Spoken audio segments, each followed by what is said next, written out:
And I think we are live. We Hello, are. Steph. How are Hello. you? I'm good. How are you?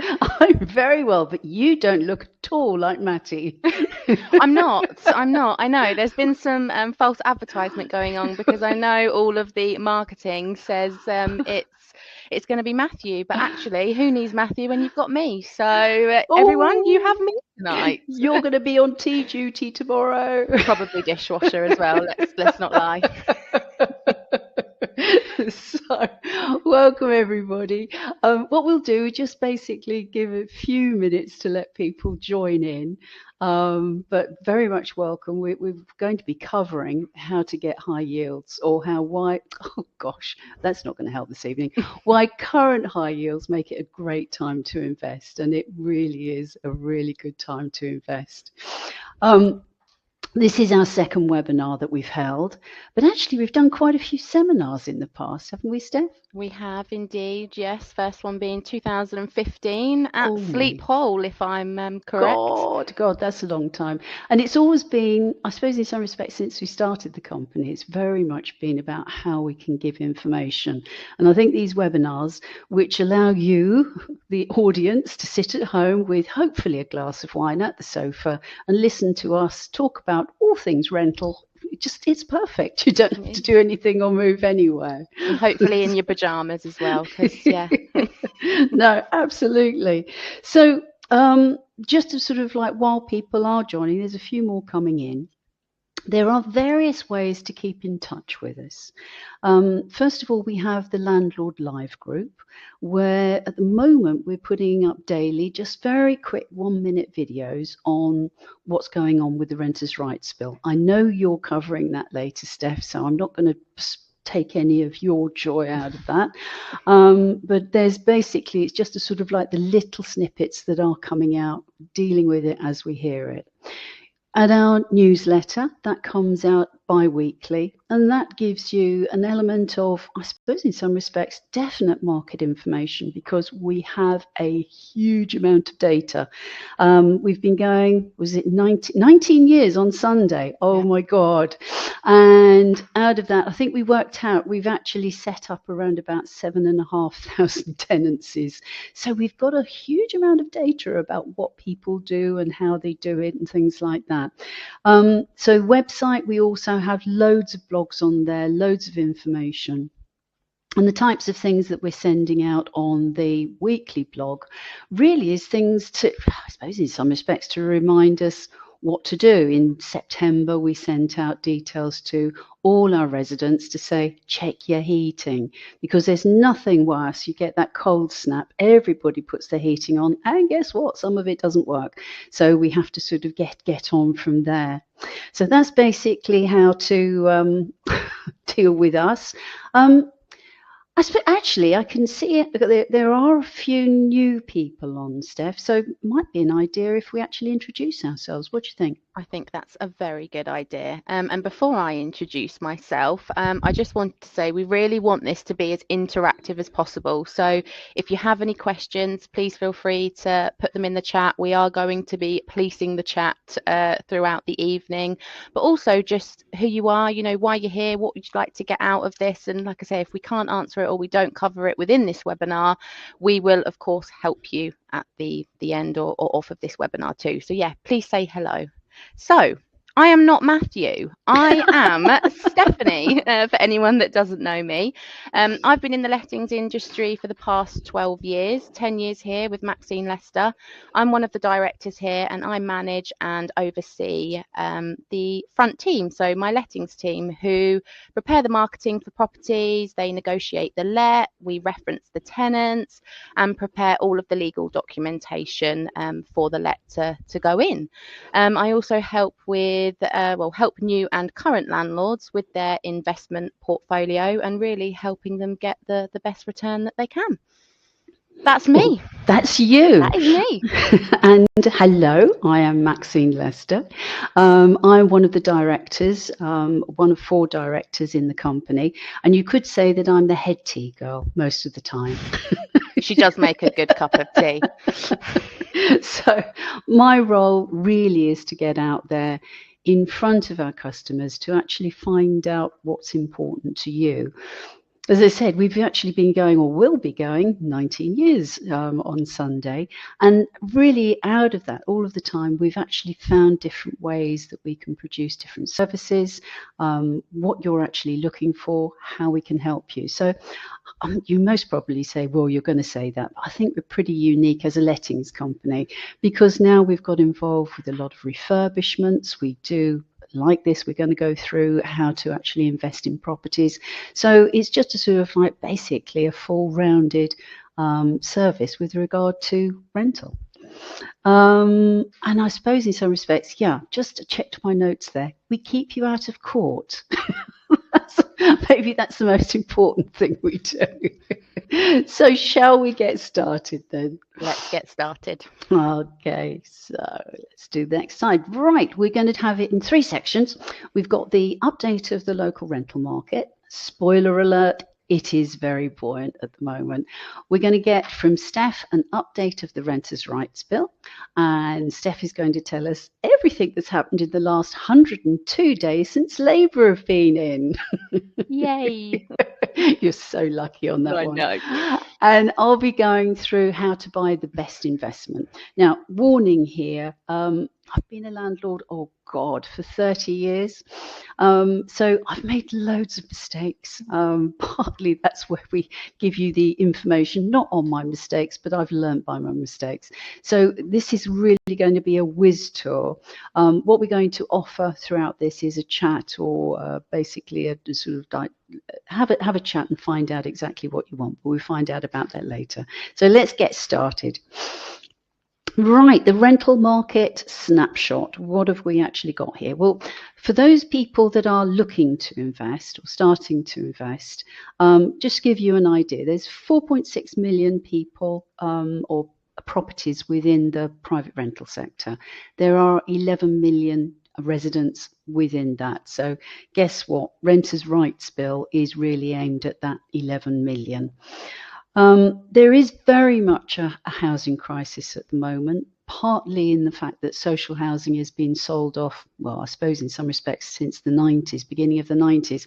In 2012, there was something like 112,000 houses sold off, which have gone to people that are living there. It's not that they disappear, but they've gone out of the social housing. And so private rental sector has become more important. In fact, since we started the business, the private rental sector locally equated to around about 9% of households. It's more like 20%, so it's grown quite a lot. Some people say, why do people rent? Well, really, there's various things. Divorce. God, we're coming up for that November, December, aren't we, Steph? Yeah, we are. we are. Unfortunately, we do get people around Christmas time who basically don't want to be with their partner anymore. So that's nothing to laugh about. I apologise. But we do get that. The other thing is for work. It's flexibility of work. But in the main, it really is a case of people, properties are really unaffordable at the moment. In East Cambridgeshire, the average price of a terraced house is around about 275. In South Cambs, that goes up to around about 330,000. So if you think you've got a 10% deposit plus what the mortgage is at the moment, really rental is, in some respects, it's the stopgap. And effectively, I think the first time buyers, was it nationwide? They said it was around about 37. Was it 37 or 38? They were 37. Actually saying. 37. So that's where we are. And it's from, I suppose in some respects, what we look at is 36% of the average income for a renter. That's what's spent on rental. So that gives you a very quick snapshot. But it's very much a landlord market at the moment. If you've actually sort of basically rented out a property recently, you most probably be quite stunned with regards to the amount things have changed. I've got some figures later, so I won't go into too much detail about that, but it has changed. Now, as a landlord market, that doesn't mean you can do what you want. Obviously not. You have to work within legislation. What was it? We were looking at how many pieces of legislation there were. What did we come up with? 179 currently, today. Currently, Today. Is this 250 coming your way. correct? Next year, probably, yes, 250. Maybe add another 50 onto that too. So, the average tenancy that we're seeing at the moment is around about 42 months, so 3.5 years. So that's the average tenancy. Our first tenant actually moved in on the 6th of November 2000, and they're still there. I'm very happy. 56% of the properties that we advertise and remarket and really look after at the moment are over £1,000. So you can see the way the market is going there. The annual rent inflation, this is our figure of 9.2%. Now that's made up of so many areas, because if you are remarketing a property, and let's say your tenant has been there 4 years, because that's really when it started to sort of really motor, you've really got the fact that you're most probably looking at around about a 25% increase. So sort of the change in the market has been absolutely phenomenal. However, if you've had a tenant in for a property for a long term, you're most probably only looking at around 4%, various reasons, and we'll go into the good and the bad of that. Supply and demand we're going to have a look at, and affordability and referencing. The reason why I've put that there is the referencing companies are really, I suppose in some respects, suppressing rental in some respects. We found this a couple of months ago, whereby the referencing companies were saying that they would only accept 2.5 times the annual income to cover the rent. So even if it was £1,000 out, they were saying that the person wouldn't pass rental, which meant, sorry, not rental, referencing, which really meant that we would, well, basically say they couldn't take the property on, or we had to get a guarantor. We've now been working with our, I suppose it's an insurance company, One Broker, and really come to, I suppose, an individual acceptance that if a tenant doesn't pass the referencing in this way, then we still can get cover, because otherwise we wouldn't be able to. But that's a real weird one. And we did actually have a chat with our referencing company and say, look, you are stopping people taking on a property, and they didn't listen. Hey ho. So supply to the or properties of the market to rent. Now I must admit, these are, I think, oh God, I'm going to say they're the only Rightmove figures. Dare I say it? I should know my slides. I apologise. These figures are from Rightmove. And the figures are for the area that we work in. So we work from Peterborough down to Mill Road in Cambridge, Chatteris, St Neots. It's that sort of area. And where I look, where I'm getting the information, so I put the criteria in anything from £700 to 2,500. And what I'm looking at, particularly a snapshot between July and September. So you can see 2019. That really is the, I suppose in some respects, the lowest, sorry, what am I talking about, was the highest point, and what everybody is saying is the last normal market. I've never really seen a normal market, but it seems 2019 is the one. Here we're looking at around about 1,600 over that 3-month period. So you're looking at around about 700, 1,600 a month. So effectively, that's where you are there. Suddenly 2020, you can see a slight dip. Guess what? Pandemic. And although the housing market started in 2020, what am I talking about? The housing market started in May 2020, then really it was a case that people weren't moving. And then you can see in 21, people were definitely not moving. Everything stagnated. Started to come back 22, 23, and 24, you can see a slight increase. And this is where I say, actually have a look. When you're given figures, understand where the figures come from. Because I could say the market is 33% lower than it was historically. True, if I was looking at 2019.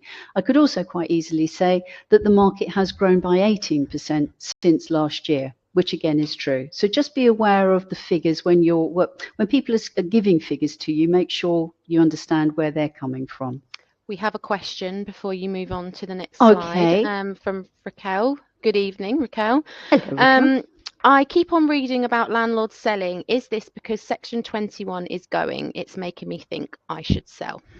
Ooh, that's a good question. And in some respects, Steph, you're going to cover that later because I I am. did look at your slides. I But am. to be perfectly honest, the media has scared the pants off people with regard to Section 21. I'm not going to go into more detail. It is media hype. It is not the case, and really it's nothing to be worried about, but I'm not going to spoil Steph's presentation on that. So I think, but thank you, Raquel. Don't think it make you sell. Please don't.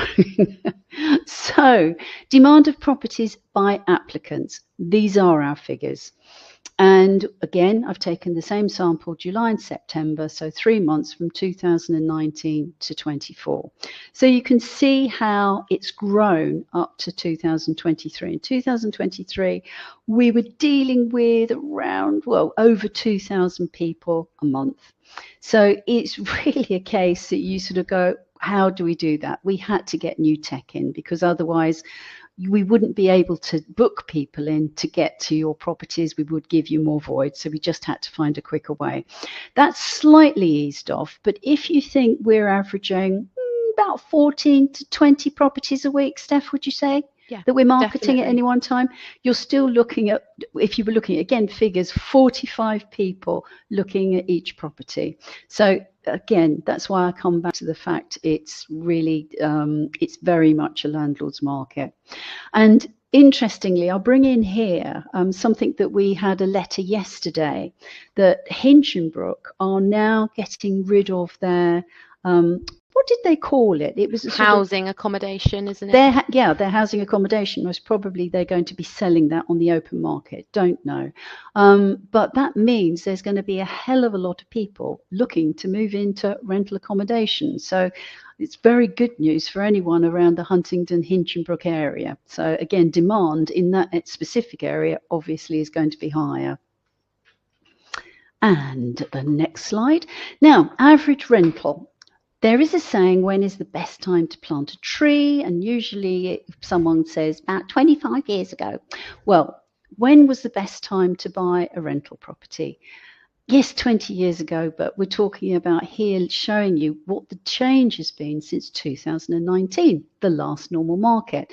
And had you bought a property in 2019, over that period, you most probably would have seen an increase of around about 25% on your rental. So I'm going to look down here because I can't remember these figures.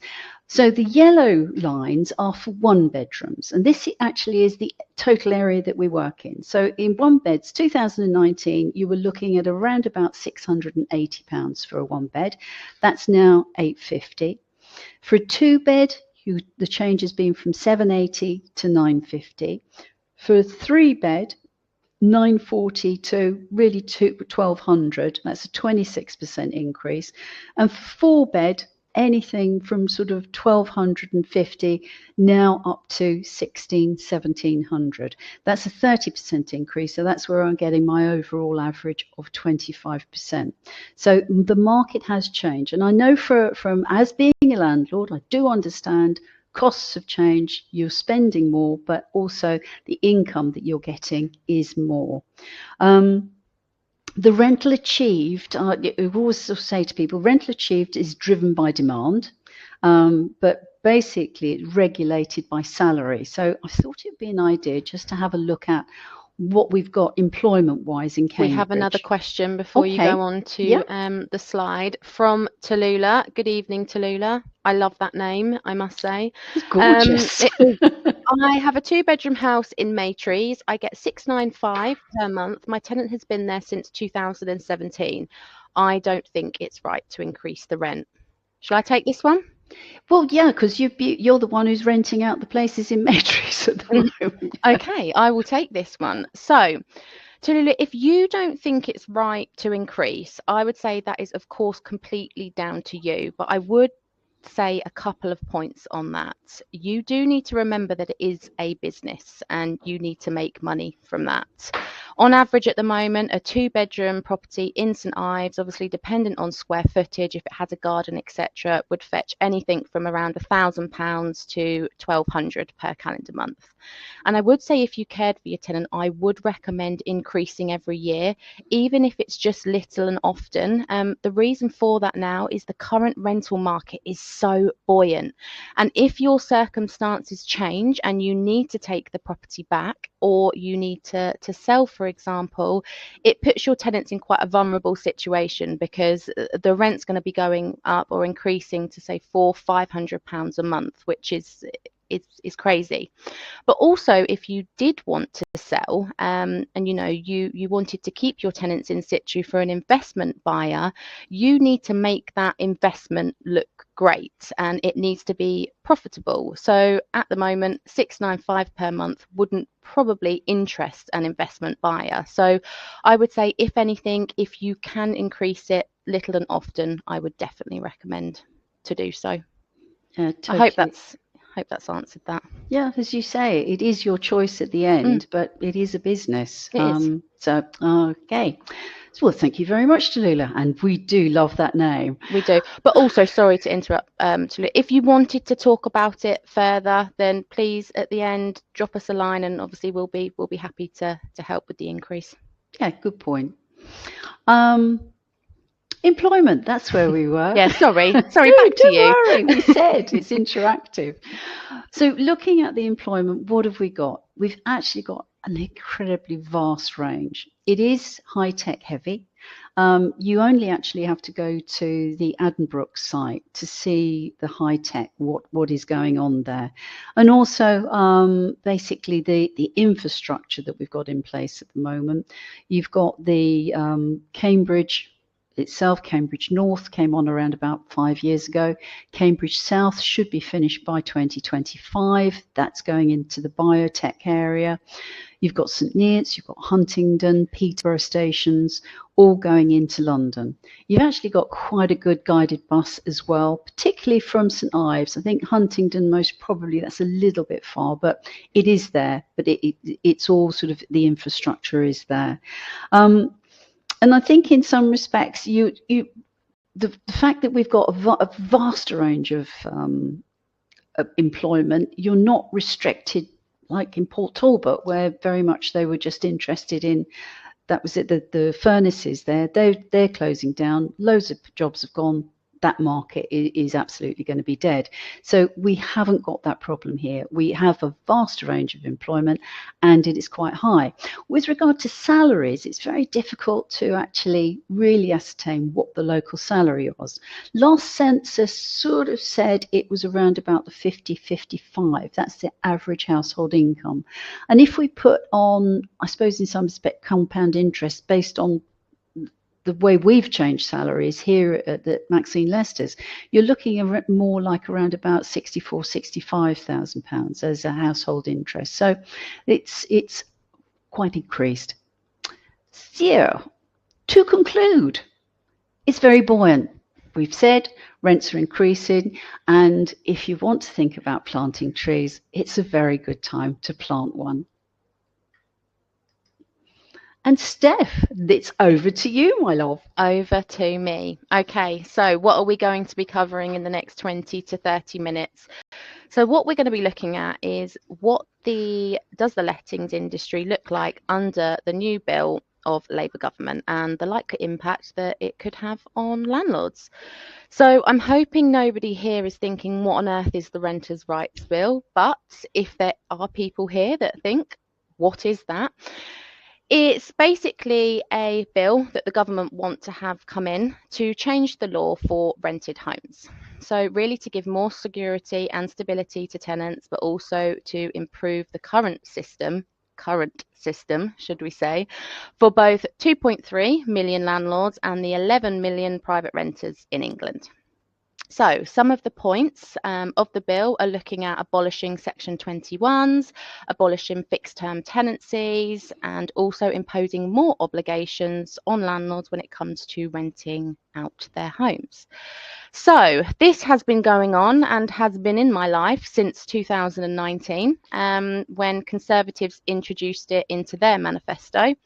It was back then called the Renters Reform Bill, if you remember, and that bill actually got to second reading at the House of Lords, but then all came to a grinding halt when the lovely Labour came into power. So what's happened? Bill has been reintroduced under the different name of the Renters' Rights Bill.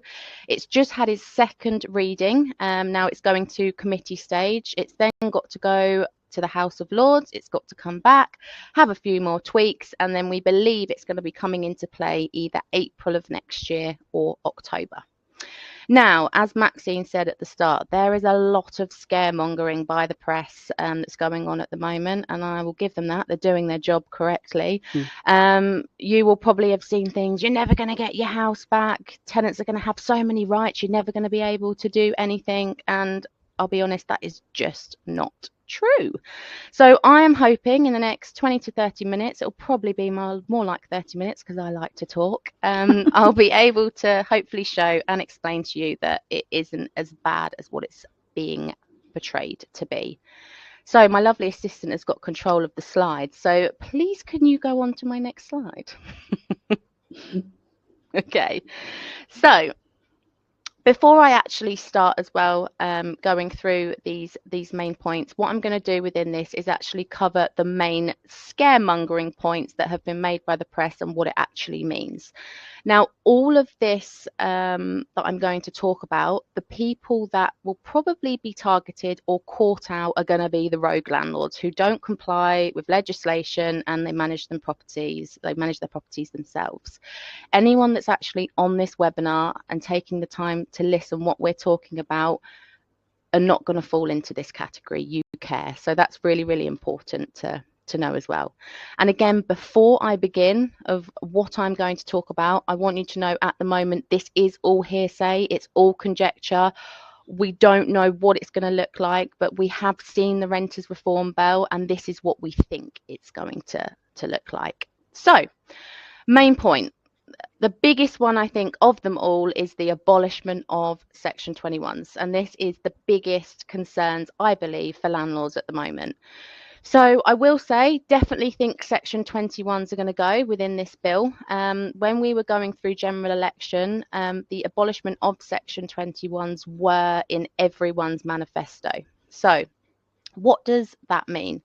If the abolishment of Section 21 goes, what it really means is you're just going to need a reason to evict a tenant. So don't let it scare you. It's definitely not a reason to exit the market or panic, because if you actually drill down to the percentages of eviction through 21, they are minimal. So give you an idea, and these are based on our figures, 87% of tenants give notice because they want to move on. So there is no paperwork that's involved. They just give their notice and they leave. Okay. So then that's 13% remaining, 13% that potentially would have needed a Section 21 to go. I then actually had a look at the figures over the past year, so the previous year, of how many times we have used a Section 21 to get rid of a tenant.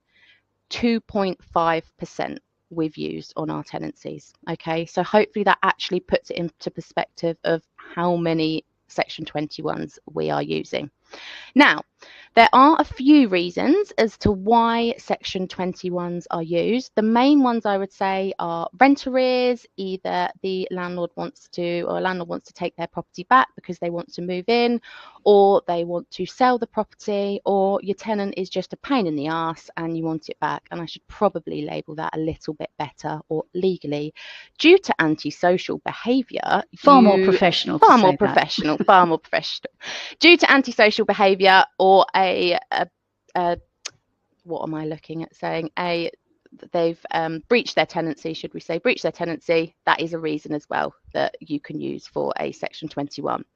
Now, all of these means, or all of these reasons, will still be made available to landlords to be able to evict a tenant. It will just be now by something called a Section 8. Okay, a lot of grounds of possession, or what's going to look like to happen, will be added to this Section 8, and amendments to the current grounds of Section 8 that we're used to at the moment. So if you want to evict a tenant due to arrears, you will still be able to. If you want to move back into the property, you will still be able to, because there will be a ground for you to be able to do that. If you want to sell the property, you will still be able to sell the property. What is looking like is going to happen is there's going to be caveats that are actually added to that. So for example, if you use the ground to sell the property, what's looking like will happen is, okay, if you use that ground and you do want to sell, you won't then be able to rent that property out again for a period of time. I don't know what the period of time looks like at the moment, but probably going to be 6-12 months. The reason they're going to put them caveats into place is so you can't cheat the system. If you cheat the system, it's most likely going to have penalties, but you will still be able to get your property back. So actually, the media in all their glory are doing what they do best and just scaremongering you over nothing. Nothing is really going to change. We're just going to have to do things a different way, which means most likely all cases, if you do need to gain possession back, will likely need to be held in court. Okay, where at the moment a Section 21, you don't need to physically attend court because, judges' chambers, because Section 21 is through judges' chambers, but all of it can be done by post if a tenant doesn't defend the notice. Which then brings me on really to the biggest question of them all, and do you have rent legal protection insurance in place? The biggest mistake I see landlords make is they think their buildings insurance covers loss of rent. So if your tenant doesn't pay rent, it's covered under your buildings insurance policy, because they see something in the policy schedule that says loss of rent. What that actually means is if the property becomes uninhabitable, so for example, there's a flood in the property or there's some structural works that needs to be done and your tenant needs to be rehoused, that's where it comes into play of loss of rent. It does not cover rent arrears, okay? So please have a look at your insurance, okay? The reason for this is with the abolishment of Section 21s, it is going to probably become more costly to gain possession back, okay? Because the cases are going to need to be heard in court. So if you don't already, please have a look at your insurance.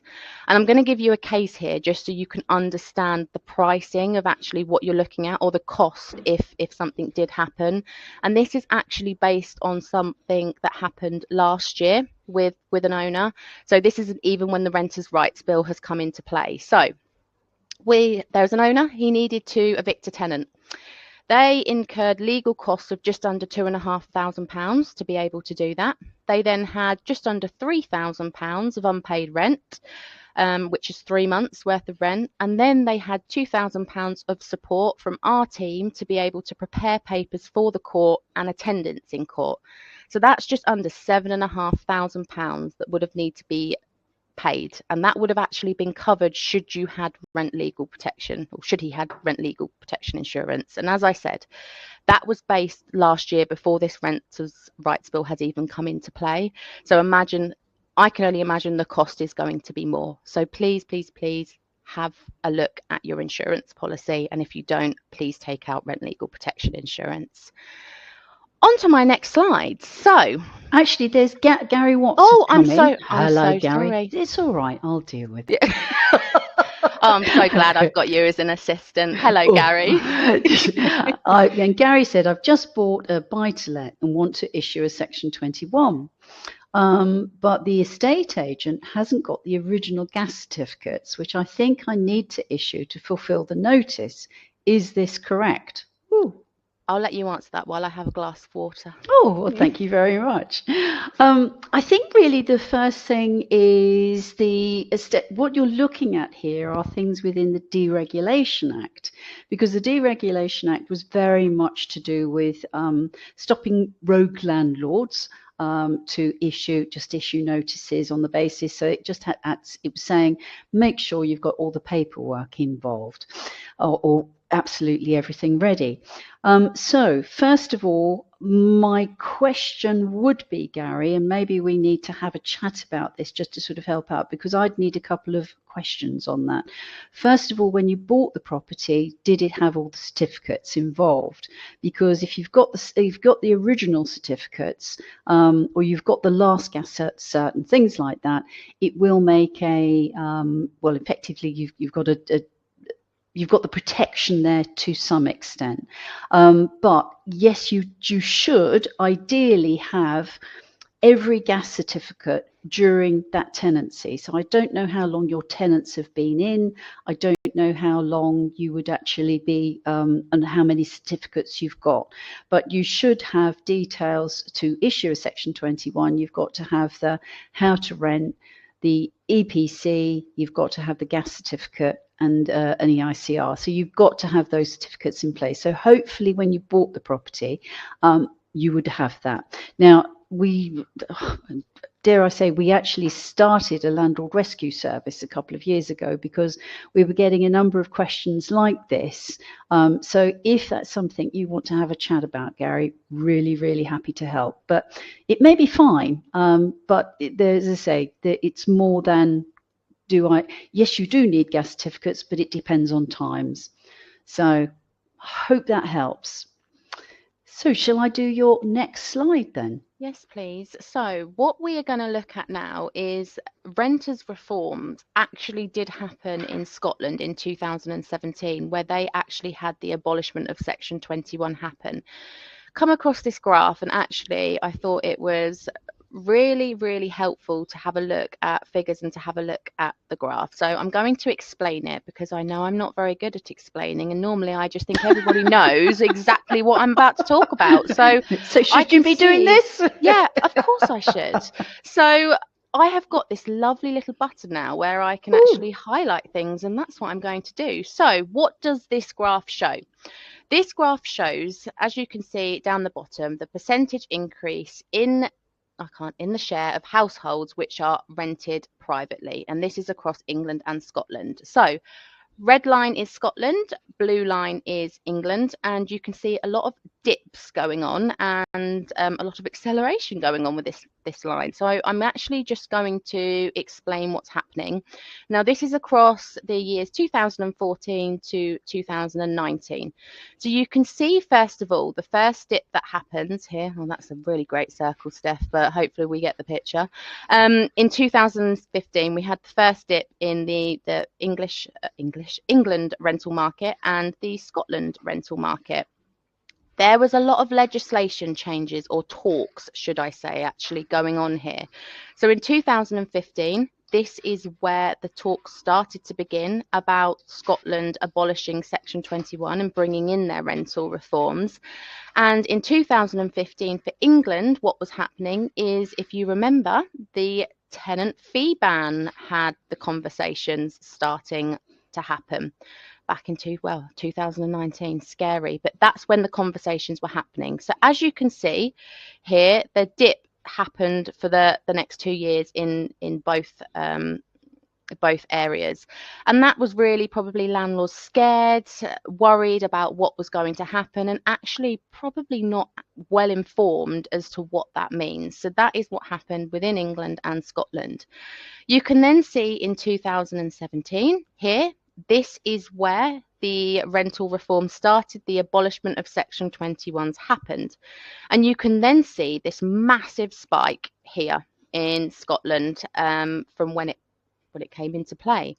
And Scotland actually saw its private rented sector grow at its fastest rate compared to England, where, like I say, as you can see with the blue line in England, we are going backwards. And the reason for that is here, we're getting worse because in 2019 the tenant fee ban happened. So again, people were still concerned. So what we are hoping is going to happen, like Scotland, if this renters rights bill come in, we are hoping we will then start to see a private rented sector grow again, if it's anything like Scotland. Okay, now I would actually probably much rather have this happen, the abolishment of Section 21, like it has happened in Scotland, because Wales at the moment. They do still have Section 21, but they actually have to give 6 months notice, and they cannot serve this for the first 6 months. So that would be 10 times worse if we had that. So actually, I'm hoping with what I've said in my previous slide and actually looking at this graph that it should be okay. Next slide, please, assistant. I think you need to take off your little, you need to clear. Hang on. There we go. It's all new, this technology. Excuse me. We're back. Okay, next thing, decent home standard. What is the decent home standard? Decent home standard sets minimum standards at the moment that social homes are required to meet. So, for example, bathrooms can't be older than 30 years, kitchens can't be older than 20 years. They're just a couple of the points. So what they're now doing is they're looking, well, this bill is looking to extend this across the private rental sector.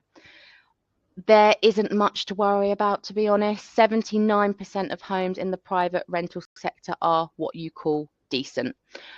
This is only going to affect the rogue landlords who are renting out substandard properties. Okay. Now, what they are going to do within the decent home standard is they are going to strengthen council enforcement powers to identify and prosecute rogue landlords. Okay. So there's going to be more fixed penalty notices. And please remember, the maximum penalty is £30,000 at the moment.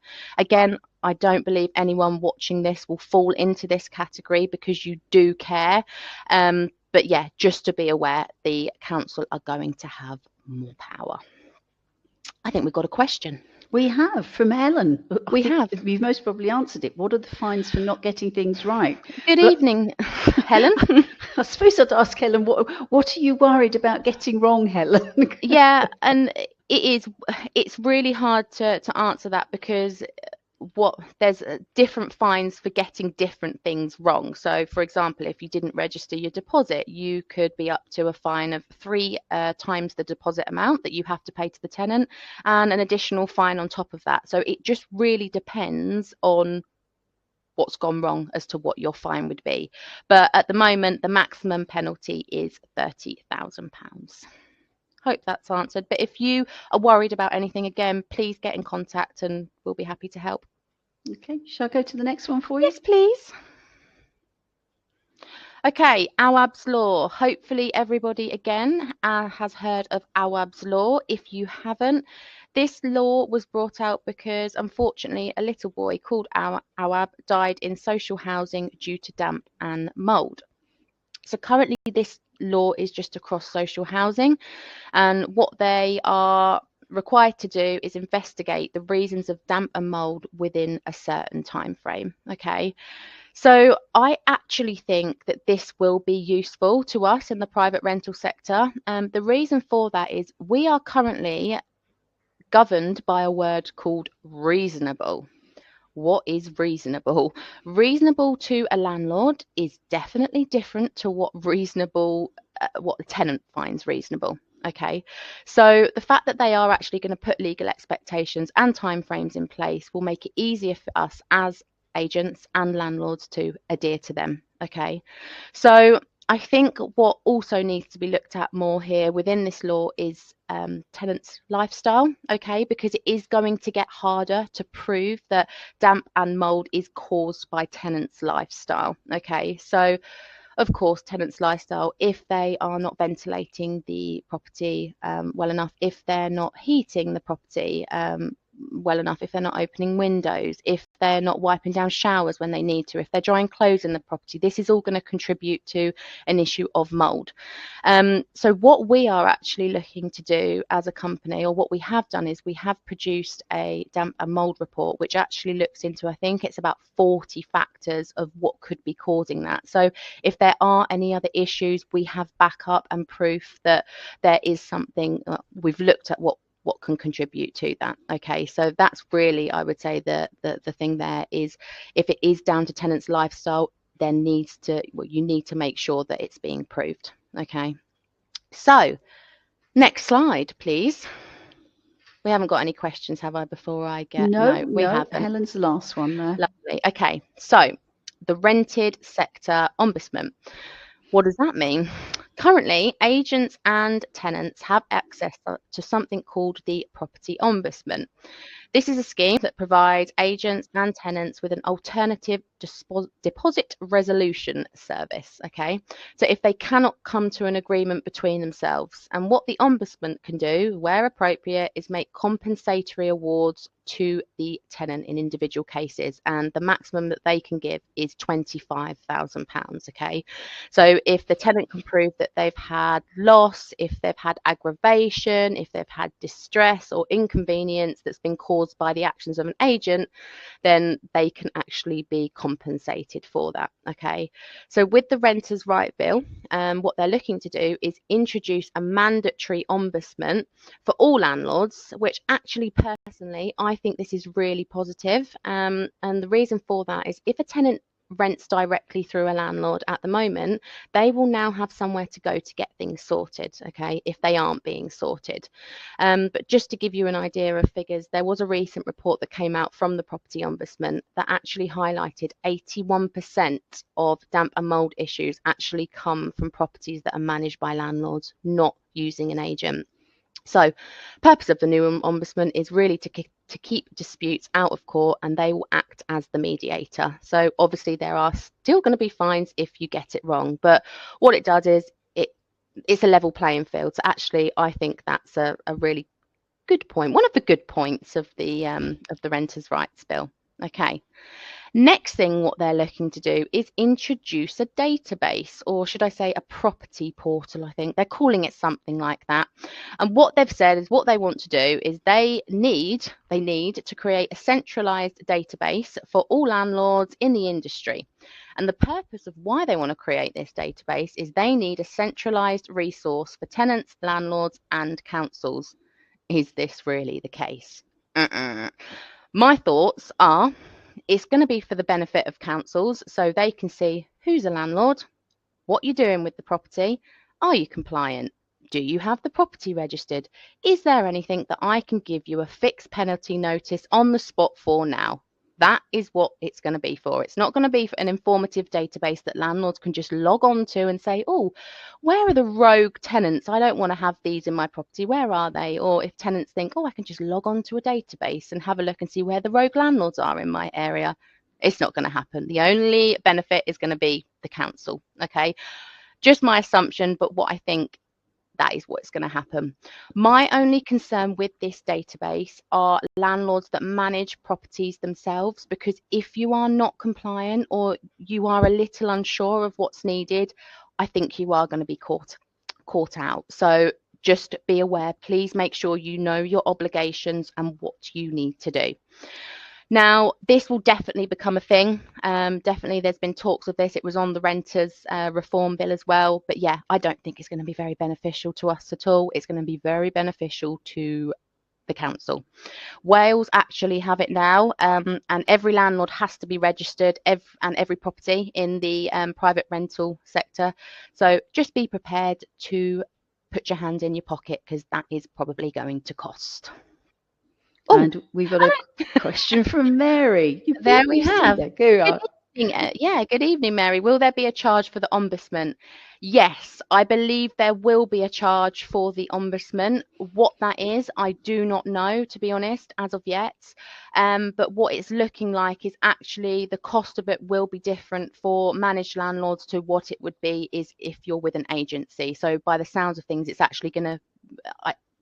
don't know what's going to happen, but potentially probably you're not going to be charged if you're with an agent, but if you manage the property yourself, you will. I don't know, but the charges are going to be different for whether you have an agent or you manage it yourself.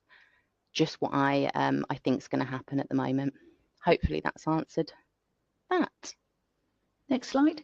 Fab. Next slide, please. Okay, so These are, I would say, not all of the points, but some of the points from the Renters' Rights Bill that are looking to come into play. So we've obviously touched upon Section 21, which is the main issue, I think the most scaremongering in the press. Next one is that landlords have to accept pets. I would say this is another one that is causing a little bit of controversy at the moment too. So what it's looking like in the press again is you have to accept a pet in every single property. Again, it is not the case. It looks like what's going to happen is it's going to be based on reasonable requests. So what is a reasonable request? If you have a flat that's on the top floor and you have a head lease to that flat that actually says no pets, you do not have to allow a pet in your property. You can't, because the head lease says that you can't. If you have a one-bedroom cluster home and you have a tenant that wants to move in with a husky, you do not have to accept that. That isn't reasonable because there's no garden space. Okay. So what they're saying is really you just need to judge it on a case by case basis. The days have gone now really that you can just add no pets on a listing on Rightmove. That's really what they want to come away with. But really 80% of our landlords actually allow pets. Okay, so we are talking about 20% of the market. Now, however, they are going to make a little exemption on this. So if you remember, cast your mind back to 2019 when the tenants bill. Oh my God, I've gone blank. Fee-ban. Fee ban. That's it. Thank you. The tenant fee ban come into play, and what they did is they capped deposits, and what they also did is they banned landlords and agents from taking out insurance on the property. So what they're saying now, what it's looking like is going to happen is there's going to be an amendment to that, and you are now allowed, or you will be, to ask tenants to take out pet insurance on the property. So I think that's a good thing because obviously we're capped to 5 weeks deposit. So if there is an issue, then we can get tenants to take that out, and that's covered if there is any damage to the property. However, what's stopping the tenant from moving in, taking out insurance, and then cancelling it after a month?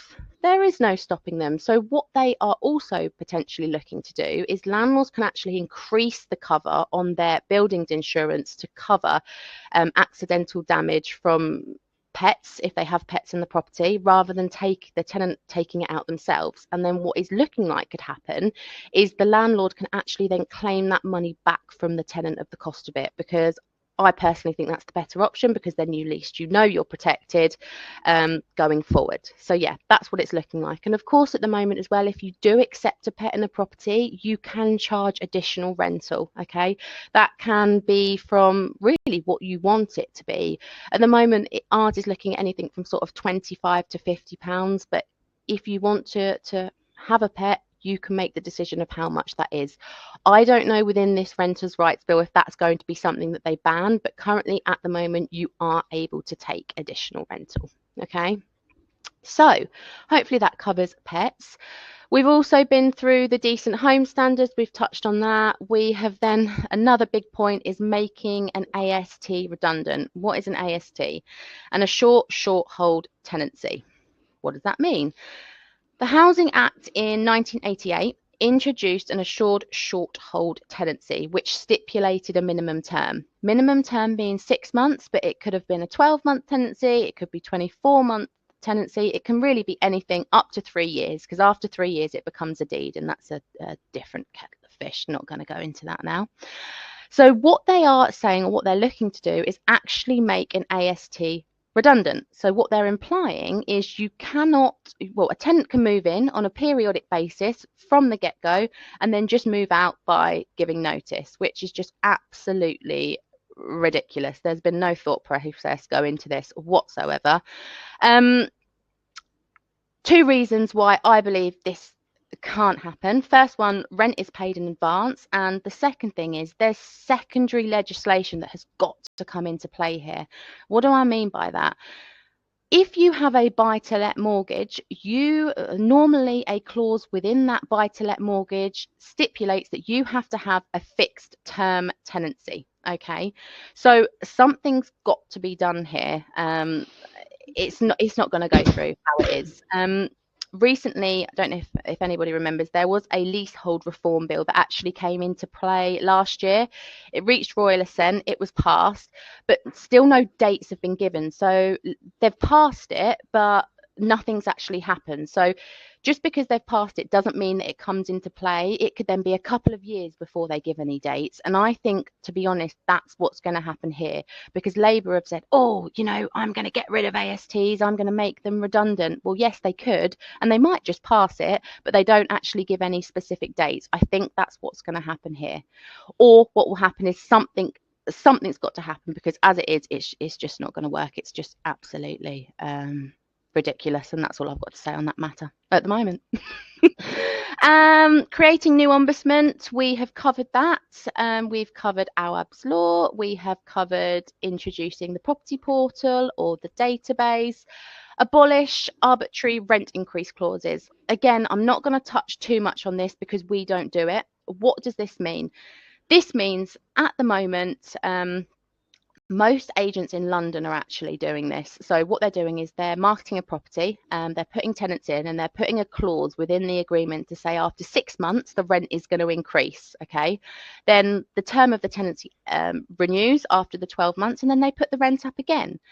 What they are basically saying is you can only increase the rent once a year. We do that anyway. We would never put a tenant in a property then increase the rent again in 6 months' time. So really, there's nothing more to say on that. We don't do it. So yeah, that to us is not really an issue. First tier rent tribunal. What does that mean? Again, I'm not going to go into too much detail, as this is actually a thing now. It exists. But basically what it means is if a tenant isn't happy with a rent increase, they can go to the tribunal. Okay.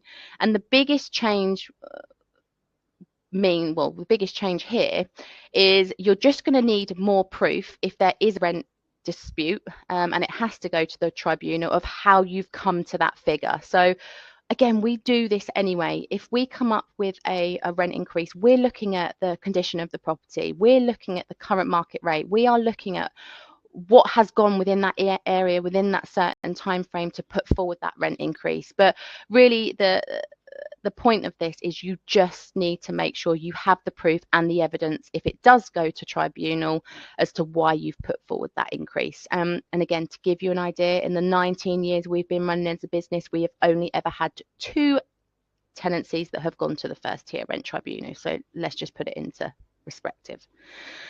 And last but not least, reform court process. This is actually quite laughable. So given the current situation of the courts at the moment. So we have currently got 210 jobs for judges in the East Anglia area, and they are also closing a lot of magistrate courts at the moment. So currently, with this, without this bill in play, it's a little hard to get a court date at the moment, or it's taking quite some time for a court date. So what it's going to look like if they want to reform the court process and the Renters' Rights Bill comes into play will be very, very interesting, considering we have no money to put in anywhere. So yeah, I'm not going to touch too much on this. There needs to be a lot of work done, but it's a lovely aspiration for them to have if they think they're going to reform the court process. Oh, next slide. Tad sarcasm. Oh, wow, it's just stupid. All I've got to say. Okay, and hopefully to conclude my section, this bill is mainly aimed at rogue landlords. Again, as I've said, if you are on this webinar and you are watching, I don't think are going to be a rogue landlord, okay? My only concern is landlords who manage the property themselves, and if the database comes into play and they are not aware of all of their current obligations, you could get caught out. So please, please, please, if anything, make sure that you are legal, you have got everything in place that you need to have. I've hopefully showed you it's really not as scary as the media are portraying it to be. Now, media are doing their job, but yeah, it's not as scary. It really isn't. And everything is manageable. Okay. If you've got an agent, we will be managing everything for you. If you don't have an agent, We are here to help. Please come and talk to us. We will help. Again, there is nothing that has been agreed at the moment. So again, this is all conjecture. There is a lot that needs to happen for this bill to be passed. Again, that it's got to go back and forth. There's got to be a lot that's been agreed. So there has nothing at the moment has been agreed. However, they are looking to get it passed quite quickly. It's going to come into play, whether that's April next year or October, it's going to, but there needs to be some serious work done on it yet. And my last, and I would say final and most important part of my whole slide is please make sure that you have rent and legal protection insurance if you do anything, or check your policies to make sure you are included. It's included. If you need any help, we have a lovely insurance broker. Maxine mentioned them before. One broker. We can get you in touch, or please get in contact with us, and we are happy to have a look at your policies to see whether it's included. To give you an idea, if you don't have rent legal protection, it actually costs a little less than 50p a day. So for the protection and the cost that potentially you could incur, I personally think it's very worth it. And that's me. Thank you, Steph. Thank you. That's okay. And just so you understand, as I said, we're not like, I would say, a usual letting company. I'm a member of the Lettings Council, which puts me in the same room as the people that are writing the legislation. So that's where we can get a true understanding of what's going on. We're also members of Property Mark, or ARLA, and they're lobbying massively with regard to this bill. As Steph said, it's now in committee stage, and this is really where the bum fights all happen. So that's it. We're also members of the National Landlords the NRLA. We're members there, so again we're getting feedback from what is going on and what they're lobbying. So there are a lot of people actually lobbying on landlords' behalf. And to be perfectly honest, what was actually coming out on the Renters Reform Bill was quite sensible, to be honest. Labour came along, they've renamed it, they put some amendments in, they may or may not get chucked out. But as I say, we are up to date, so we will give you as much information as we know. But I think, as I can just repeat what Steph has said, we really want to make sure that it goes through. So that's it. So now, before I go on to the section of what we're going to be looking at, which is how to buy the best investment, I would like to, for the people on here, give you really an off-market investor discovery call. I'll go through a little bit of detail what that is, but that's actually free to anybody that is on this webinar with us. So if it is a case that it's something that when we've finished, or you want to find out more about what is going on, how things might affect you being an off-market investor, then please book a no obligation call, and we can go through things. We can cover whatever you want. So now we're going to look at how to buy the best investment. I'll just take that off a second. I will put that on again a little bit later. For those people that are with us that are already investors and are looking to increase, I think really what I'm going to say initially is very much to do with you, because really the best investment, you've got to have solid foundations. And I always look at it, you've got to have 3 clear goals in mind. And the first of those goals is the capital appreciation, what you're expecting on capital appreciation. That's a long-term aspect. So really you're going to be looking at most probably about 5 to 10 years if you're working on capital appreciation. Give you an idea, capital appreciation over the last year in the East Anglian area has really been around about 2%, but it will depend on where you buy property and things like that. Cash flow. If you know what cash flow you need, then again, that it is more a case of you look at all your costs, and you can see what you're looking, so you make a judgment call on what I want cash flow wise. A lot of people say they want both. In the early stages, I've got to be honest, I've never really found that it will give you both. You will have either the cash flow or the capital appreciation. You can see the capital appreciation, but it really is a case of these are the things you've got to bear in mind. The other thing is you've got to set some goals. you've got to have measurable targets for what you want to achieve. So spreadsheets, love a spreadsheet to actually see what spending, things like that. Again, the capital asset, you work it out over the 5 to 10 year period. And then cash flow, again, what do you need? So really try and define those goals before you go anywhere. And there, I suppose, in some respects, there are three main aspects. It's buy the right property, get the right tenant, not going to touch that at all tonight, and understand your obligations. And if you stay with us to the end, I do have a couple of properties which may be of interest to people who are looking to extend their portfolio. Before you go on to your next slide, we have a question from Tim. So shall I read it out? And yes. We can go. David before said the call's very worth it. It is. Thank you, David. So Tim has said, good evening, Tim. With the Ombudsman taking a greater role in the private rental market, coupled with new landlord portal coming on stream, and that local councils will be given more resource to enforce the new bill or act, with a new digitalised court process, do you feel that there will be a greater likelihood that landlords will experience a different environment to what we have experienced so far? That's a really good question. It is, Tim. It's really hard to say because we're not in that new environment as of yet. I personally don't think so. Would you agree? Well, I'm going to say, as we've both said, everything in this legislation is hit on rogue landlords, people that manage their properties well, people that actually understand that they're providing safe, warm houses for good tenants. It's business as usual. The Ombudsman, the councils are not going to be targeting landlords that don't hit their radar. They're going to be targeting the people where they find out that there's damp problems, there's things like that. So for me, I don't believe, if you're looking after your property well, and Tim, I think I recognise your name, so I think Tim I know does. That you do. Tim does. So I don't think there's going to be any change. Maybe for someone I don't know and haven't come across that's got a nasty damp house, yes, maybe that will be it. You will be a target. And I think the thing to mention this as well, the council aren't stupid. They are aware of the rogue landlords out there. Yeah. They already know who they are. So as soon as this database comes into play, they're going to be the first people that they target. I don't think, like I say, as Maxine said, you need to be worried at all. Okay, so hope that helps, Tim. Yeah. So what I'm going to cover in this section are various areas: your exit strategy, what your budget is, the type of landlord you want to be, this capital asset growth versus monthly income. Really, I can touch on that now because I keep on talking about capital asset growth.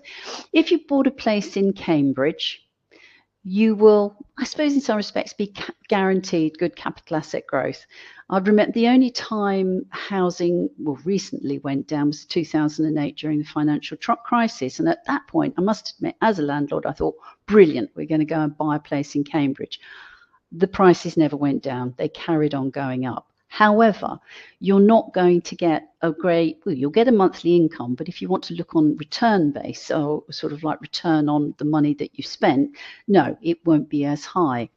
If you look at something like, I'm going to say the Oxmoor, which is in Huntingdon, renamed really Sapley since they've done it up, the cost of the property is going to be lower and the capital asset will most probably be lower, but you'll get a good return because the rents are higher. So I think that sort of like to cover off that bit there.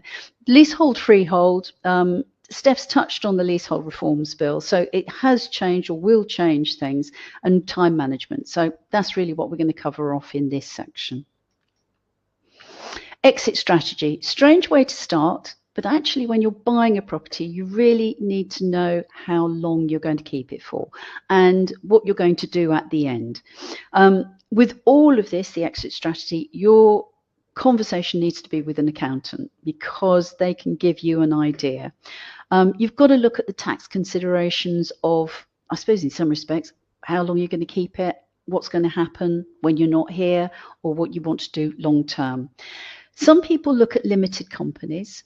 Certainly from the point of view of selling properties, having a limited company is a good vehicle at the moment because corporation tax is lower than capital capital gains. We don't know the difference of what's going to happen in the budget, and we don't know what's going to happen in the future. So a limited company is good, but you've got to be aware that sometimes, depending how you run that company, it might cost you, well, there's going to be a cost to actually running it, because you've got to do it through an accountant, have your accounts done yearly and things like that. So it could mean more work, or it could be paying someone to actually do it. There's partnerships. You could buy it as a single person. You can buy it with your partner. You can put the percentage of how much you each earn. In some respects, that is the sort of like how you buy it, because really it's a case of how you're going to exit. So I know it's a strange way to start, but when you're buying a property, you really need to have those things in place. So what I would suggest is always talk to an accountant first of all.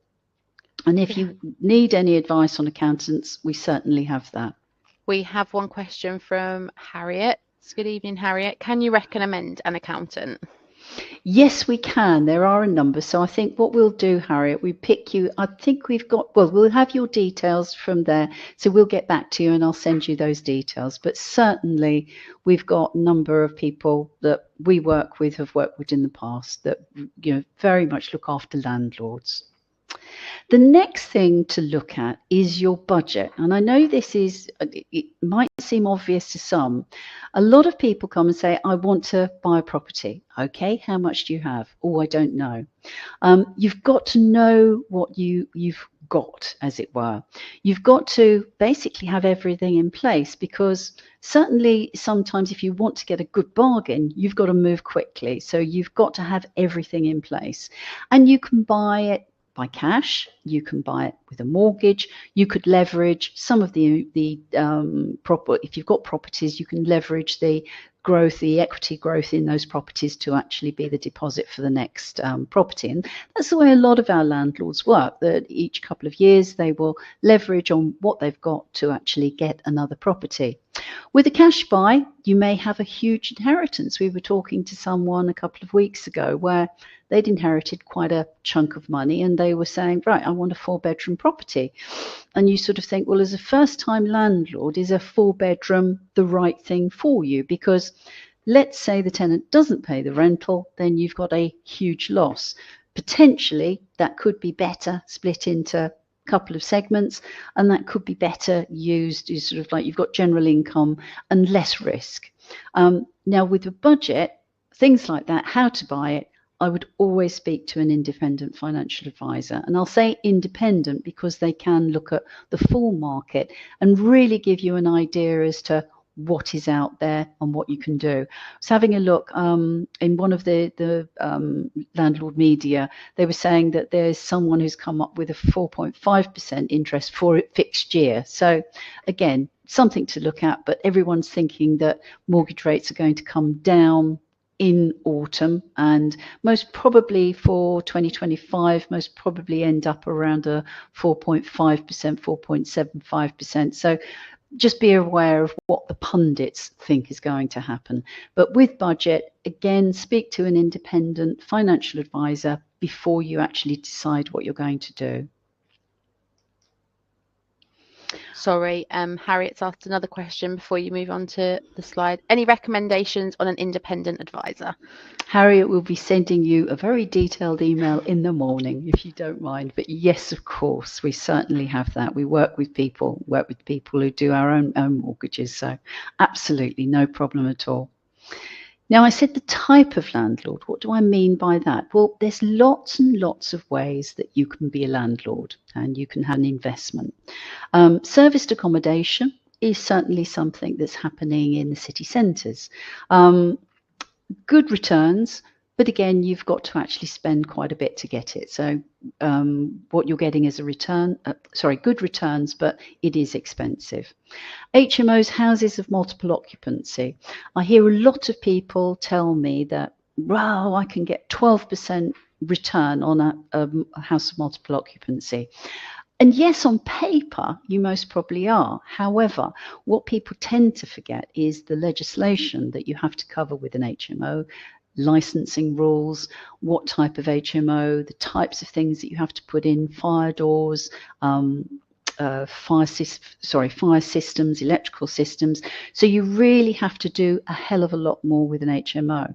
Also with an HMO, depending how big it is, you as the landlord are responsible for the communal parts. So you've got to make sure that they are clean, they're looked after. You've got to have regular cleaning in there. And sometimes people count as the kitchen being the communal area. And it will depend on South Cambs regulations are different than Cambridge city centre. Sorry, someone just came in. I do apologise. Can't get the staff. It's Can't get Matthew. the He's staff. walking Like, about oh and he's I know he's causing mayhem. Yeah, he is. So HMO. Where was I with HMOs? I was in the zone. Different regulations. Different Cambridge City regulations. have different regulations than South Cambs. Someone is listening. Thank you so much. I totally lost it from I got you. It's all right. So HMOs, yes, very good returns, but you've really got to know what you're doing. Student lets. To be perfectly honest, I would stay away from student lets at the moment until this Renters' Rights Bill has landed. Steph alluded to it on the basically the fact that the assured short hold tenancy is going to disappear. What this will mean for the student market, at the moment the student market relies on the fact that the student moves in beginning of term, so they usually move in around about August, and they won't move out until around about June, July. What the Renters' Rights Bill will actually allow them to do is move in August, and then if they decide that they don't want to do the course or anything like that, bye-bye, and you are left with an empty room or an empty house, which really doesn't suit the model of student lets. So if anything, I'd just be staying away from student lets at the moment. Individual assured short hold lets is really, maybe we won't be able to call them that in the future, but that's 99% of the market, and it's really the market that we work in. So this is where it'd be a fixed term. There won't be a fixed term going forward, but there's going to be a fixed term, and this is where we work. Airbnb, again, you've got to depend on where you're buying the property. It's actually no point buying an Airbnb on, let's say, mentioned the Oxmoor. It's got nothing to attract someone. It's got to be by, well, let's say in the centre of St Ives by the river, certainly Cambridge city centre, those sorts of things. So you've really got to be aware of, first of all, your location, but also you've got to look at the tax implications of having an Airbnb and the time spent. You've got to change the sheets, you've got to clean it, you've got to make sure people are available for keys. We actually did look at this model, an Airbnb model, from a point of view of us providing a service, and it was just too expensive for someone to take on, and totally understand that. So that's the type of landlord. So you've got to really decide on the type of landlord that you actually want to be. Leasehold and freehold. As I mentioned, as Steph mentioned, really, the Leasehold Reform Bill passed Royal Assent last year. So we're expecting a hell of a lot of changes with regard to leasehold. We're expecting changes such as how to deal with ground rent, how to extend leases, basically how you deal with the management company. All of these things that you need to be aware when buying a leasehold. The benefit of leasehold is certain people love to live in apartments. One thing you've got to be aware of if you buy a leasehold property, you must read the lease. We've had a few landlords caught out because the lease has actually said every time they find a new tenant, they've got to pay the head leaseor most probably. Oh God, don't know. You've got to pay the head honcho. Let's change that. You've got to pay them. I like that. Yes, just like that. Let's fill out the blanks. You've got to pay to have that done, which again is going to be something to do with your income. And it's a case of like, well, what are they doing? They're changing a name. What is the benefit? So just be aware of things like that. But there are people that like living in apartments. So again, depending where the apartment is, this is a picture of Anglia House in Huntingdon. Fully, anytime we get properties here, or anytime we get the flats that we manage here come up, they go quite quickly. So it's that. Freehold, you own everything. And well, again, with leasehold, part of the service charge will be that it's for the windows, it's for the roof, it's for looking at internal leaks and things like that. With freehold, It's all going to be down to you. So it's very much dependent what you want to do. Freehold, you are more in control. If this leasehold, or when the leasehold reform bill falls in, you will be in more control. So, but again, until that happens, we really don't know. So who do you want to rent to? Now, this is where a lot of people make a big mistake, well, say the biggest mistake, to be honest, because they actually, there was a lovely story, really lovely landlords, but so naive, sold a pop. It was a studio apartment in Manchester. He was expecting a doctor or a solicitor to move in there and live there for 2 or 3 days a week. It was horrendous. At the time, not now because it's dealt with, there were drug dealers in the area. You're not going to get a professional there. But as I say, so naive, so lovely, and really someone took advantage by selling him that property, which was awful. So I think really when we are looking at the type of property that you want, the type of landlord you want, we're actually looking at who you want to rent to. And we tend to, I suppose in some respects, put this into 3 areas. Upwardly mobile families, mature downsizers, people who want to live in city centres, people who want to use in village. And a very lovely, I've given myself a little icon there to remind myself to talk about home working. It is a thing. So you just go to Huntingdon Station on a Friday, it's empty. People are still working at home. So again, buying a property, think of the people that you're going to be renting it to, and will they need a home office? And also good broadband, I would say. Absolutely. Yeah, no, that's definitely right. Upwardly mobile people. I love this. I went on Mrs. Google and I said, give me an image for an upwardly mobile person. And this is what came up. So, hey ho, I thought I'd just put it on. Anyway, upwardly mobile. What's the criteria here? They're single professionals, usually possibly a young couple. Ideally, the newer the better. So that Anglia House property that I showed you, they'd love that. That's perfect.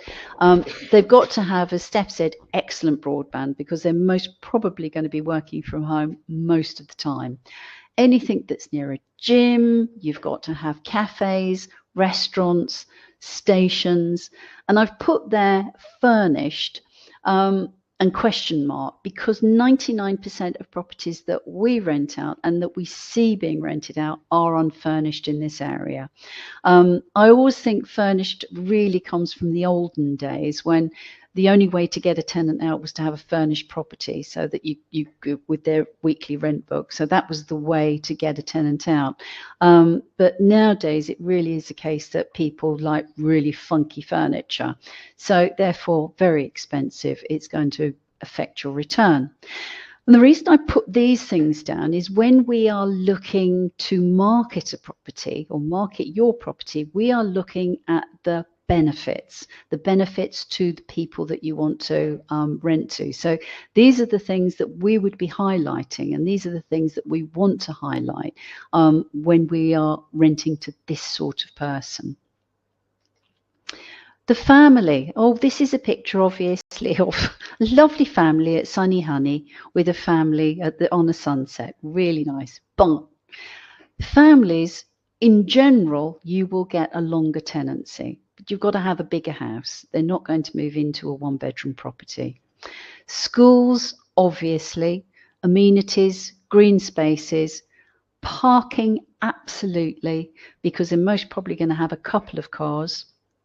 A bath as opposed to a shower, and as many loos as you can provide. Obviously, that is a real hit for a family. Now, we do have queries with regard to with the, when we say the Renters' Rights Bill. One thing we haven't touched on, well, of course I'll touch on here, is that you are not allowed to say that you can't rent your property out to a family. Well, in some respects, it really depends. Apologies. And it depends on the number and the size of the property. So, for example, if you've got a 1-bedroom property and you've got a single parent with a child, from a social housing point of view, excuse me,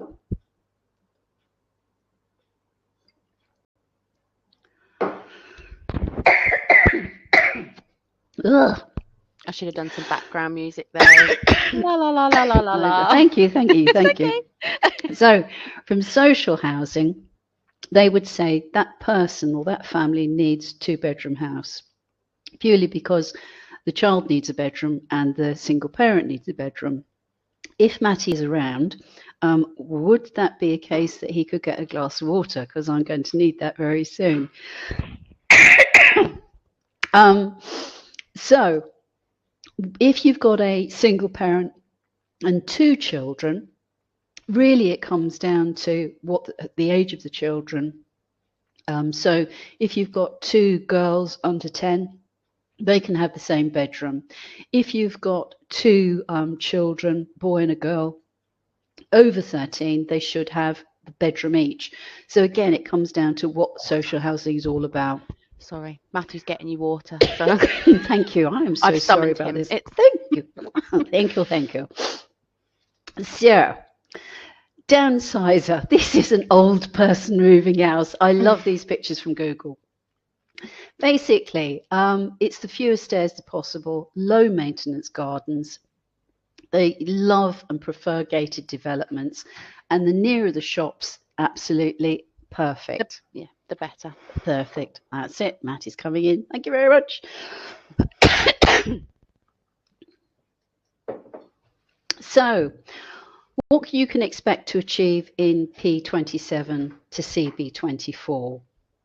Now, why do we keep these sort of figures is it really comes down to how we look at rent reviews and things like that, because when we do rent reviews, we've got to make sure we are offering a fair rent. And this is what you can expect to achieve in P27 versus CB24, which is actually only 6 miles different. And these figures were up to September. So for a one bed in CB24 is most probably looking at around about £910 now. For P27, it's about £100 less.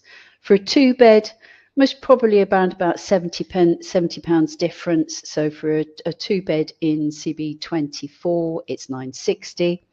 For a three bed in CB24, you're looking at around about 1400 compared with P27 around about 1200, and then you really get a difference in four beds. So four beds in CB24, you're looking at 1700 compared with P27 where you're looking at around about 1500. So again, when you're actually looking for an investment property, these are the type of things that we would look at for you, because the expectation, so someone coming along saying, how much is this two bed? That's why we go into a lot of detail, really saying, well, where is it? Sometimes we can go down to the street, but it really is, where is it, condition, things like that. They will make a huge amount of difference.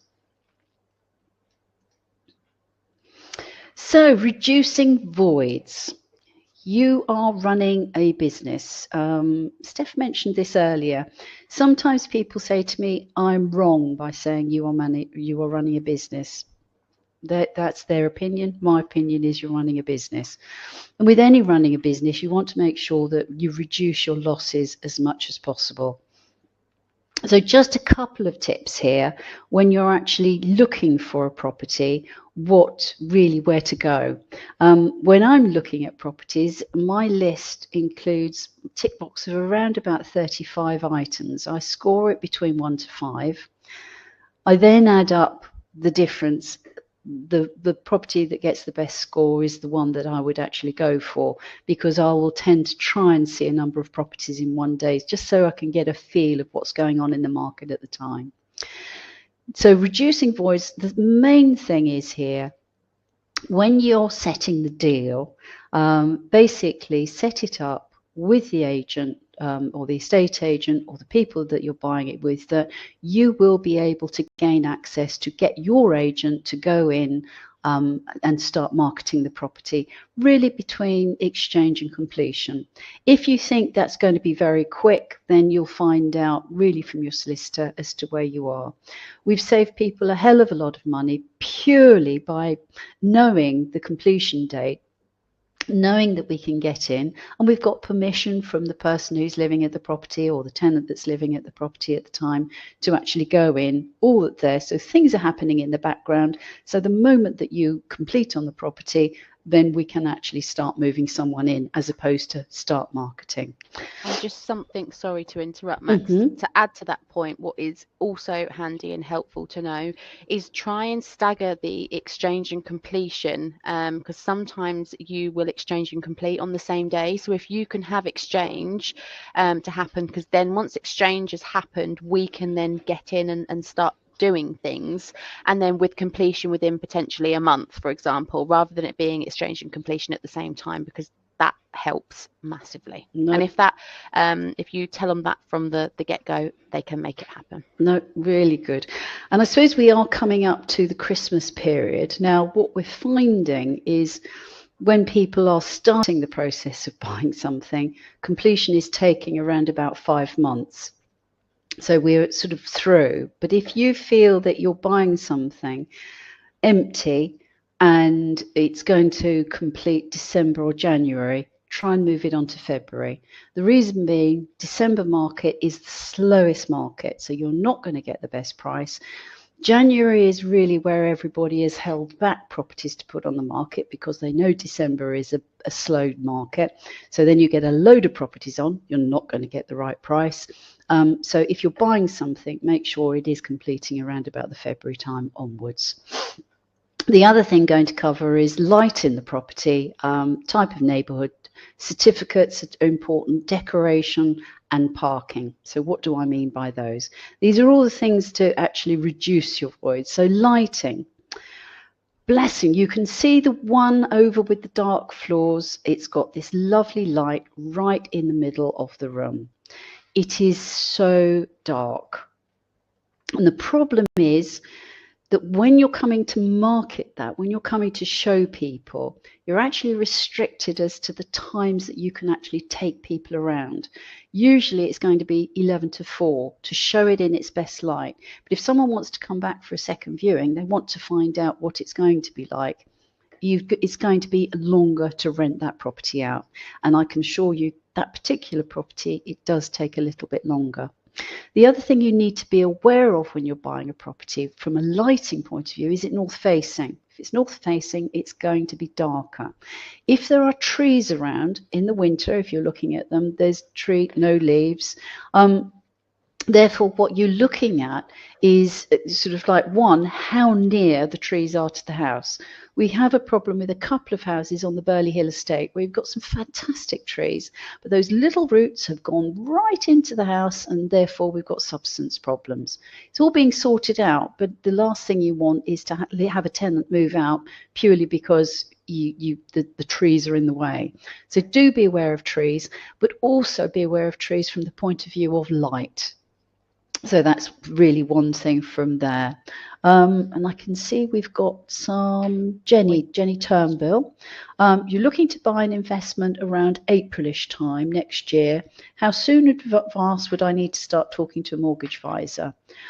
Jenny, I'd start talking now, to be perfectly honest. I'd start getting your everything in place, because, and also talk to a variety of people. The more people that you talk to a number of agents. I mean, please talk to us, but talk to a number of agents so that you can actually ask the questions. You're getting information. Information is so important when you're buying something like an investment. Anything to add on that, Steph?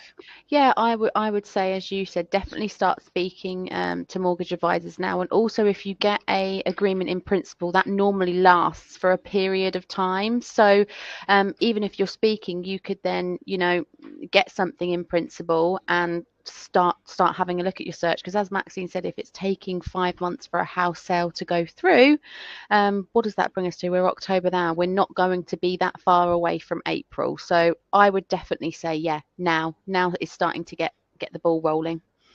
So hope that helps. And if you need any help, I'm sure, Jenny, we've spoken before actually. So if you want to drop me a line, I'll be happy to help if you have any questions. Okay, thank you, Jenny. So really a case of lighting. Really all I'm pointing out there is dark house, single bulb in the middle of the room, and then you've got the funky lights. Not all rentals are going to have the funky lights, but definitely spotlights nowadays are a much better way of lighting a room. If you've got a fluorescent tube, please get rid of it. So, the neighbourhood. Oh, my pictures have come up in one go here. I can't show you the individual bits and pieces. Anyway, let's see if I can move this around. No, I can't. What am I looking at? So my bad, picture's not coming up. First of all, neighbourhood. When you're looking at a property, look at the bins. I know it sounds really stupid, but if you've got bins lying about, that's an indication of the type of property that you're actually going to be buying into. With regard to gardens, have a look at the front gardens of properties. If your house looks great and the other two by the side look awful, that's going to put people off. Curtains. Now, this picture was actually given. It's Terry Ann, one of my colleagues at work. Her brother moved into this property, and this indicates rather what I would sort of put as a rogue landlord. This is the sort of landlord that will most probably get hit by the Renters' Rights Bill. This is what he believes is a good way to actually offer a property with curtains. But the reason I put this up, because if you're looking at that from the outside, you can see how awful that is. Again, that's an indication of how that particular person is looking after that particular house. Now, you could take a risk on buying in a rough area. We moved out of Stepney, 38 years ago, 36 years ago. It was pretty rough when we moved out. Maybe it was the fact that we moved out, it became gentrified. We could not afford to actually take a property with regard to buy a property now. It has become so gentrified there. So you could take a risk on areas, but again, it's very much a case you've got the long wait to do things. And I've put down feral children. I do like children, but they are a real indicator of area, because if you've got a load of kids hanging by the local convenience store, riding their bikes and God knows what, that's a real put off for anybody looking for a rental property. So again, one of those things that you really held. Certificates. Now, I can't remember the gentleman that was asking, or was it a lady? It was, oh gosh, I can't see the things now. You were asking that you'd bought a property without certificates, or you weren't sure of the certificates because you wanted to issue a Section 21. Certificates, you really need to make sure that you've got the certificates in place when you buy the property. You need all of these things. Therefore, you need to be buying the property if someone actually understands what is needed from a rental. Touch on EPCs, because one of the things, as I said, wait to the end because we've got something that may be of interest. EPCs, the lovely, I'm going to say Mr. Miliband because I know there's two of them, but so one of them is basically saying now that EPCs for rental properties will need to be C by 2030. To be perfectly honest, the whole EPC thing is changing again. So the way it's measured is going to be changing. The way that to get anything from an E, which is what we have to do now, to a C, if you think about 40% of the actual housing in the UK is pre-war. So from that point of view, it's going to be really difficult to actually get those up to a C. There are going to be exemptions. There are going to be grants. We've got to find out about them. But it's just things that sort of like, if you're buying something and you're not too sure about it, do aim for a C. Decorating. Now, I think, John, I saw you on here earlier saying hello. You might recognise this. This was the lovely property that you bought. And really what I'm saying is on the decorating, I'd prefer you to buy a property in this condition, horrible. When you went in there, your lungs actually filled with cigarette smoke. It was quite vile. Lady who'd been in here before, I think she'd been in there for about 20 years. and it hadn't been decorated in that time. This gives you an indication. But from the point of view of decorating, and we've saying getting voids, if you need something decorated or you're going to sort of do any decoration, first of all, be aware of a touch-up job. They cover a huge amount of things. It was quite clear what was wrong with this property, and it was actually easy to sort it out. Just to give you an idea, a new kitchen, a touch-up of the bathroom, totally repainted, and it needed around about 4 coats throughout. New carpets. What else did we do there, Steph? Can you remember? So a clean, we had a clean. Oh God, yeah, it definitely needed a clean. It took us around about 5 weeks to actually do that, absolutely from scratch. So from a point of view of voids, then you've got to plan that in. So make sure you've got all the contractors in place. It can be done, but just be very wary. You go in there and you go, oh, it's lovely, I don't need to do anything. That usually indicates that something's been covered up. And properties can look very different when furniture's taken out. Oh God, yeah. Very different. No, absolutely. Parking, big issue on voids. And the reason being, if you buy something where there's no parking, be aware it's going to take longer to rent out, depending where it is, and depending if you're trying to sell a property to a family, rent a property to a family without parking, it's going to take a while. But really be aware that you need to prove where your space is. Don't assume if someone says, oh, yes, it's got a parking space, make sure it's on your deed, because that's the type of information that we would have to give your resident to make sure that they have a parking space. And if there's a possibility of street parking, where is it? But parking is a really big issue, so just be aware of that. Tried and tested. So here we go. We have been, I suppose in some respects, helping landlords over the last 10 years to buy the right sort of property. The reason why we're giving this sort of information now is standard information that we go through with people when they're actually looking for properties. And what has happened recently is a number of landlords have actually decided that they want to exit the market. What we're finding, it's more, I'm going to say, the mature landlords that are looking to exit the market. We've been in business 19 years. We've had landlords from day one. So they are now reaching maturity. So they're saying, right, okay, I want to put it on to the grandkids, or I just need to move on. I'm retiring. I don't need it. However, they've got a problem. They've most probably had a tenant in there long term, and they don't really want to get rid of that tenant because it's the tenant's home, the resident's home. So what we've done, or what we've been doing, is really introducing landlords to properties with tenants in situ so that they can buy a property like that. And that's why I'm saying tried and tested, because effectively from your point of view, and this is an off-market property, and I've said we'll quite happily give you an off-market a discussion to find out exactly what you want if you want to book something. So for you, what it does is actually provide income from day one, because the day you complete, you are due the rental.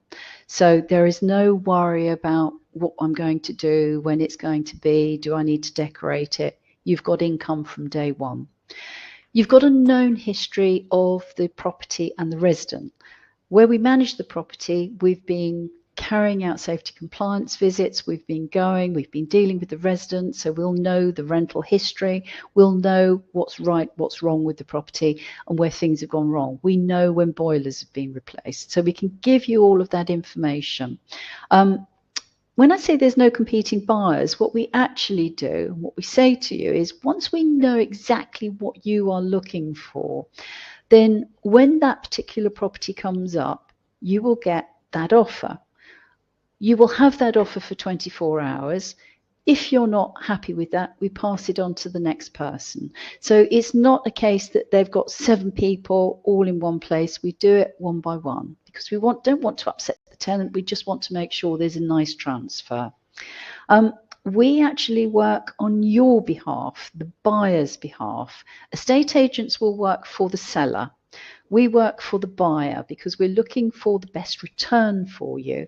We're looking really from the point of view of making sure that, well, you will be happy to work with us in the future because we're looking out for you.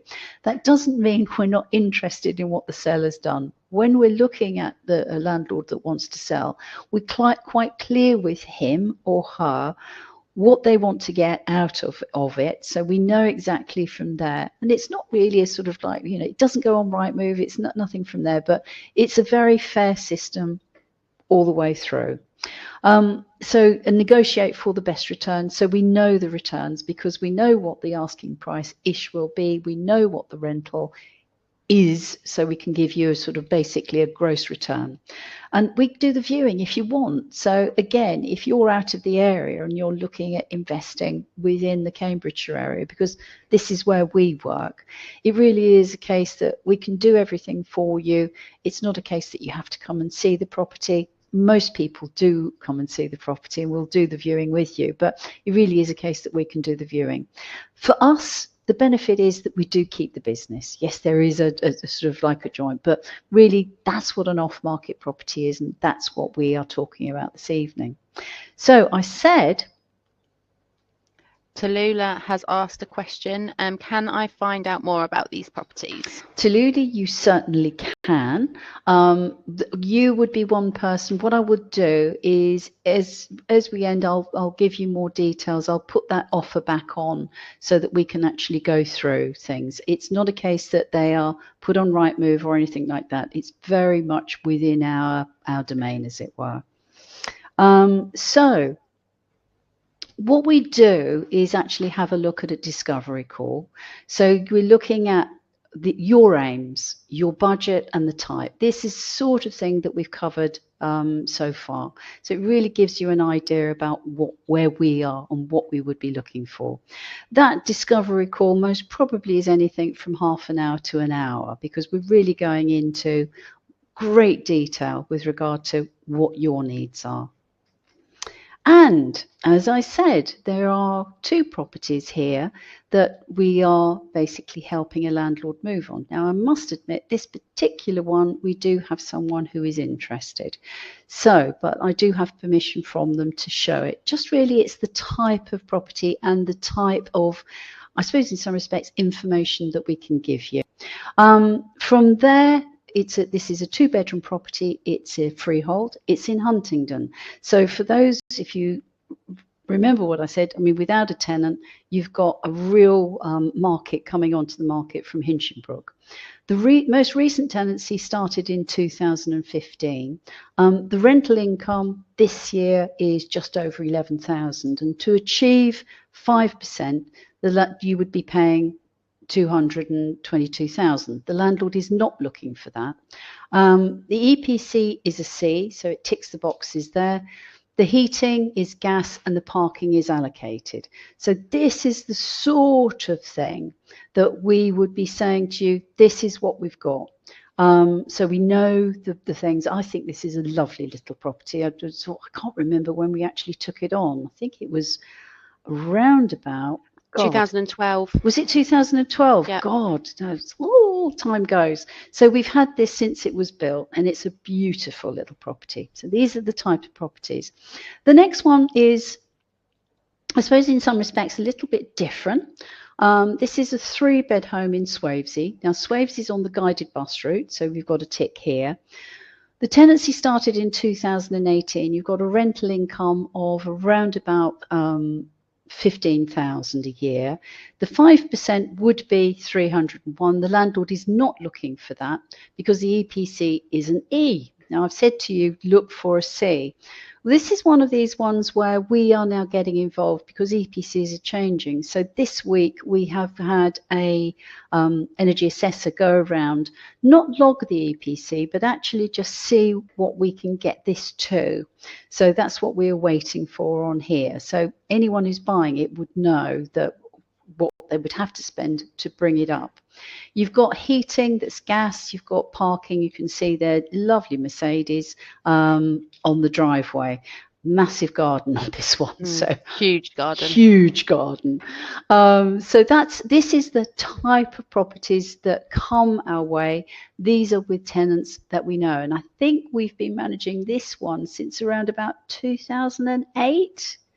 I think it's been a long time. It's been a long time. Has been a long time. So we have known the house for some time. So if this is the sort of thing that you would be interested in having a chat with us, this is where you need to book a call and let's put that offer back up. Start the offer, publish the offer. So I can't see it, but I'm presuming it is there. So how can we help? Schedule a call. We've got, if you go into maxineLester.co.uk/diary, that will actually take you to my diary. So you can actually schedule a call that way. But as I said, from an information point, we can actually go to, you can join the private landlord group where you'll get daily 1 minute, I promise you, 1 minute videos on information. We've got blogs, we've got our newsletter. So really just get in touch with us to actually see how we can help you and the information we can give, because there's a lot going on. It's really exciting out there, but we can help. So are there any more questions, Steph? I don't think so. Jonathan put fantastic off-market service, can recommend from my experience. Thank you, Jonathan. Tallulah said, that's so reassuring. I'll be getting in contact with Maxine and Steph tomorrow. Fantastic.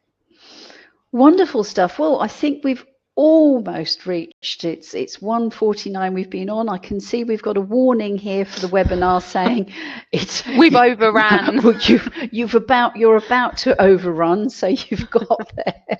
So you've got 10 minutes left. So unless there are any questions, I would just like to thank you so much for joining this evening. Yeah, it has been fun. Steph, thank you so much for not being Matty.